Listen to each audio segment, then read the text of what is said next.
Welcome to an incidental or perhaps accidental episode of One's World, which I don't do very often anymore, but I'm taking a little break from writing. Not for very long, but on Wednesday this week was March 1st. March 1st is St. David's Day, and St. David is the patron saint of Wales. And so on that day, I always cook leeks, and this time I made a kind of original version, I guess, a chameleon cook version of leek soup. So let's get into both St. David and leeks.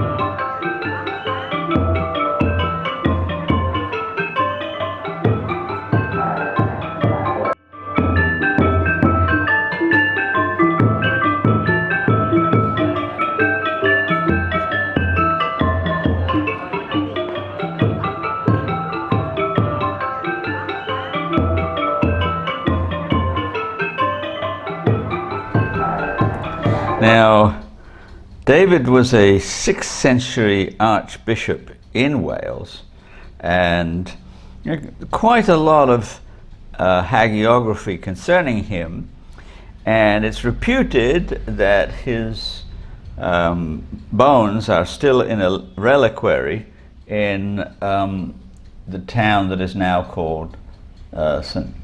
David's in Pembrokeshire, in St. David's Cathedral, all very, very much in keeping.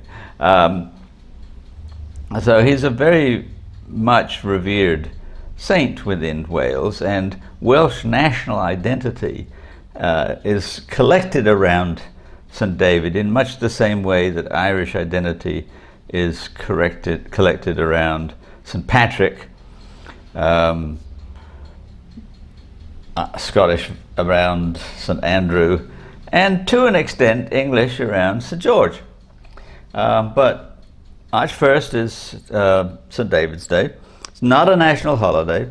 It's not even really a holiday at all, but the Welsh like to celebrate it in various ways. And the most important for our purposes is to wear a leek in your cap. And it's not a particularly old tradition.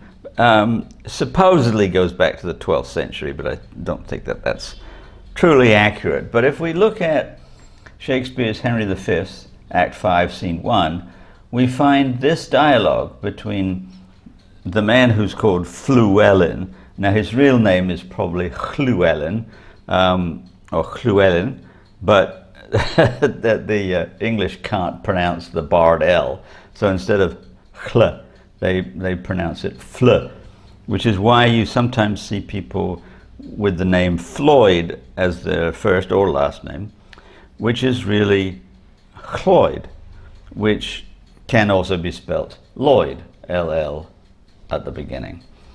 So whatever, but this is Llewellyn talking to the king, and Llewellyn says, because he's sitting there and he's got, I don't know whether, I can't remember whether he's munching on a leek or whether he's just got it in his cap. But anyway, he says, and I won't imitate a Welsh accent too badly.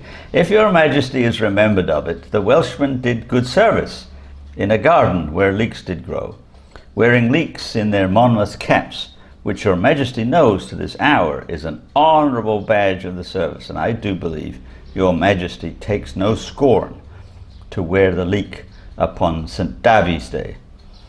St. David, is English dialect for a David. And King Henry replies, I wear it for a memorable honour, for I am Welsh, good countryman. Which is interesting because the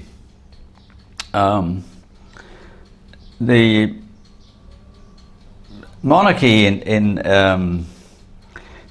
England is very complexly mixed with the monarchy in Wales.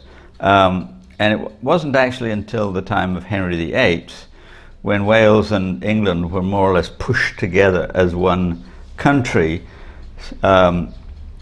technically called England and Wales, but really was one polity, that is English, and the Welsh were subsumed under it.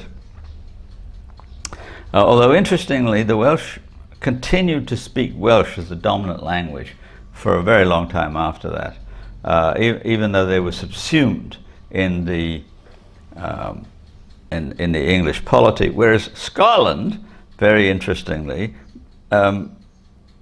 paralleling Wales, did not combine with England until the 17th century, and was not in fact unified until the 18th century. But long before that, they were already speaking English and not speaking Scots Gaelic. So they were not associated politically with England, but they spoke English. Whereas the Welsh, who were completely subsumed under English government, continued to speak Welsh, except in the borderlands. In the borderlands, people were either bilingual or they spoke English. But in the main parts of Wales, for a long time, until the 19th century, they were predominantly Welsh speakers. So St. David is the kind of coalescing figure, and the leek is the coalescing symbol. And so I always cook leeks on St. David's Day, and it could be a number of things. It could be poached leeks or roast leeks, or leek and potato soup. That's a very common soup for me. I make it all the time. The fun thing is that here in Cambodia, I can get leeks every day of the year. In the United States, I couldn't. You know, I'd snap them up when I saw them, but they'd be really rare and only in a certain season. You know, in the harvest season after the summer. Here, they're everywhere. And they're called leafy onions in Khmer. It's just a funny expression for them. Or sometimes they call them green onions, which is also kind of strange because they're not green, they're white. But they're identified using the Khmer word for an onion as onions, whereas in English they're not. They're in the onion family, obviously, biologically, but semantically, in English, they're thought of as different. There's onions, and then there's shallots and garlic, spring onions, scallions, bunching onions, all with different uses and names. Whereas in most Asian languages, they're all called onions, and they're just given a modifier. So leeks are leafy onions in Khmer language. And I can make cockaliki soup, make that all the time too. Used to be my Christmas dish of favor, but now I cook it all the time also. Potato and leek soup can be served hot, or you can cook it, eat some, then let it cool down, put it in a blender, mix it with some cream, serve it very chilled, and that's vichyssoise. Also, a small note about French pronunciation. A lot of people like to mispronounce the endings of French words. By and large, if a word ends in E, you pronounce the last consonant. Not always, but most of the time. And if it doesn't have a final E, then you don't pronounce that final consonant. So in Groundhog Day, for example, Andy McDowell, in chastising Bill Murray at one point, says bon appetit, with a t at the end. That's wrong. It's bon appetit. There's no E on the end of appétit. But there is an E on the end of vichyssoise, so you pronounce the Z. It's not vichyssoise. Somehow or other people want to get that all wrong. That's because they've never learned French.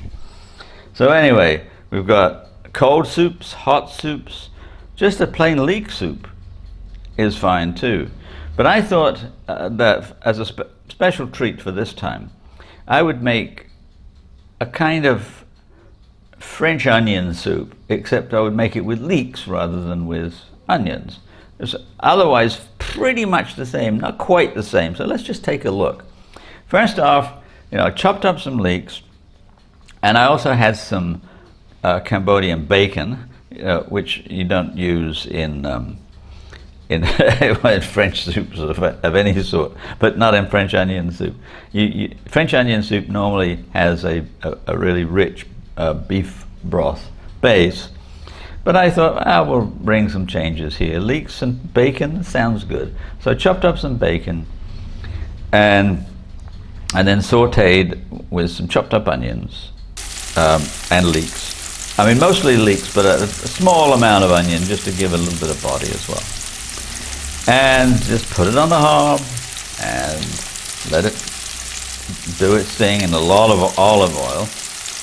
And the trick, as I've said many times, to browning onions or leeks or anything in the onion family is to take your time. Do it very slowly, worry it around as much as you like, but don't put it on high heat except at the very beginning just to sort of get things started. But then otherwise, it takes about 35 to 40 minutes to brown things. You brown them thoroughly.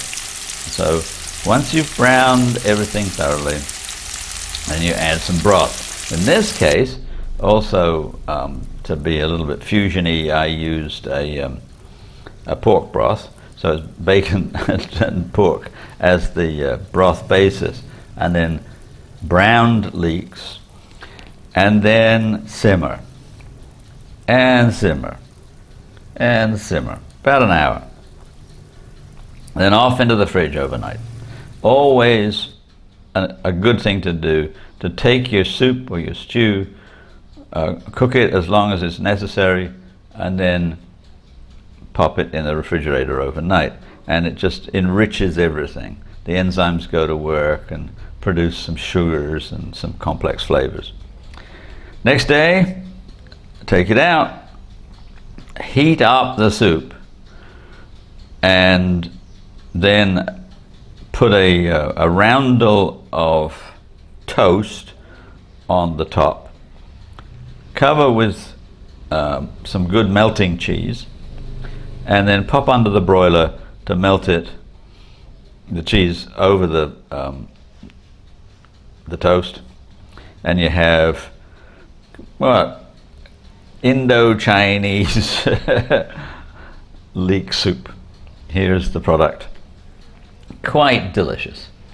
So as always, if you've liked this, please tell your friends. Please like and subscribe. This is my only communications avenue anymore, because both of my blogs died for basically because of the incompetence of my my host server. So I don't have any blogs anymore. This is my way out into the world. So I want some more subscribers, some more viewers, and I will see you next time.